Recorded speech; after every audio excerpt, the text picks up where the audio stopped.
The Warriors have a 2-0 weekend without Draymond or Steph Curry. A couple of huge road wins against Cleveland and Chicago. Those are not easy teams to beat on the road, especially with the level of talent they had available to them. And it's been a product of a couple things. One, they've put together two of their best defensive performances of the season, kind of a blast from the past from the team we saw back in October, right? And then two, they found a much-needed source of offense in Pat Spencer. And to be clear, it's not all Pat Spencer. Jimmy came back and had a great game against Chicago. Pods finally hit some threes and got some rhythm in the Chicago game. Quentin Post has been a revelation as a stretch big for them. He's turned into, like, he's just way better than he was last year. He's like a legitimate, very good rotation center player, stretch five for this Warriors team. He's basically been everything they hoped Al Horford would be. Like very, very good season from Quentin Post this year. But I want to zoom in on Pat Spencer for a minute because I think specifically the way he's been dominating these games on offense is super interesting. And it's informative for what this team needs. First in the numbers. In the last 4 games, Pat is averaging 16 points and 6 assists per game with just 1.8 turnovers. The shooting is a little ridiculous and will probably come down to earth, like he shoots 75% from 3 in that span, 59% from the field. The shot creation data is also off the charts. He's run 101 ball screens this season and generated 121 points, a 120 offensive rating, turning it over just 6% of the time when he runs a pick and roll. That specifically, that pick and roll stat, that's the super informative part. What Pat Spencer is bringing to the Warriors in the last week that Brandon Pajemski can't bring, that Jonathan Kuminga can't bring, is the ability to both play within the Warriors system and run spread pick and roll effectively. So like in the system, he knows how to relocate. He knows how to cut off the ball. When he gets turning downhill in a off-ball screen or when he cuts back door and he catches in the middle of the floor, he knows the next read in that progression. So he's perfectly fine within the system. But when things break down and they need to run a ball screen off the top with Quentin Post or run a ball screen with Trace Jackson Davis or whoever it is, he's been very good at that specific form of shot creation. And the core piece of this is he's very good at getting dribble penetration out of those ball screens and actually getting both feet in the paint. He sets his man up for screens well. He's good at getting his man caught on the screens. That gets him angles to actually get downhill. Once he gets into the paint in those actions, the defense reacts in a certain way, and that's where his versatility comes into the equation. In the action, he can score from all 3 levels. He can hit a pull-up 3.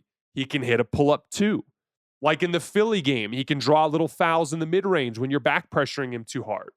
He can get to the basket for these like nifty wide scoop shots. He hit a bunch of right-handed scoop shots last week. He had a lefty one in the Bulls game. He's shooting 17 for 32 on shot attempts, his own personal shot attempts out of pick and roll. So he's a threat to score at all 3 levels. But then from there, he can also make all the reads. He can hit Quentin Post on the pick and pop, on the kickback. He can hit Trace Jackson Davis in the pocket on the roll. If they tag the roller, he can make the skip passes. He can beat nail help with swing passes. He's quick at making the reads when the defense reacts, and the defense reacts because he can score the basketball. And when they don't, he's scoring it. And again, it's all foundationally from the fact that he can get downhill and he can get into the paint. He just has a natural gift for setting his man up for screens and the body position and the natural angles that exist for drives, and he just hits those gaps and makes all the appropriate reads when he gets there. So he's provided a much-needed outlet for a Warriors offense that can't generate offense right now with Steph off the floor until this Pat Spencer development. For them, they can run Pat Spencer pick and roll when the offense breaks down, and they're getting good offense out of it every single time. Again, a 120 offensive rating in those Pat Spencer ball screens. Here's why it's super important and informative about the Warriors. Again, I've been specifically calling for this type of player for Golden State for years. Once again this season. Last year, Steph on the floor, 120 offensive rating, despite the void of offensive talent on the roster, falls off a cliff when Steph's off the floor. This season, again, Steph on the floor, 119.3 offensive rating, despite the lack of offensive talent, craters when he's off the floor. They can score just fine with Steph. It's when he's not on the floor that they struggle. And it's not even just fine with Steph. It's elite. They're an elite offense when Steph's on the floor. They just have to figure out how to score more effectively in these minutes when Steph's off. Even when Jimmy's on, it's been a problem. Pat has been a representation of exactly what they need. A guard who can play in the system with Steph, but that can also be like, give me the ball, spread the floor, come set a ball screen for me, and I can get hot and carry our offense for like 5 minutes. That's what Jordan Poole was for this team. That's what I envisioned a guy like Malik Monk being for this team. Maybe it ends up being Pat. Now, it's way too small of a sample size for Pat. It's been like 4 games, and he's shooting 75% from 3, right? So we'll see. But you have plenty of time. You're not about to make a move right this second, right? Jonathan Kuminga can't even be traded, I don't think, until January 15th. So by the time you get to February, if Pat is still doing this, then great. Pat's that guy for you. Steph will come back into the fold. He'll get to demonstrate if he can do it in that system. I'm a little skeptical. It's just been too small of a sample size. But if he cools down and he's not quite ready for that level of workload in a large sample yet, and he's better just being another option for you off the bench, let this be a lesson for the Warriors front office. This offense has always been at its best.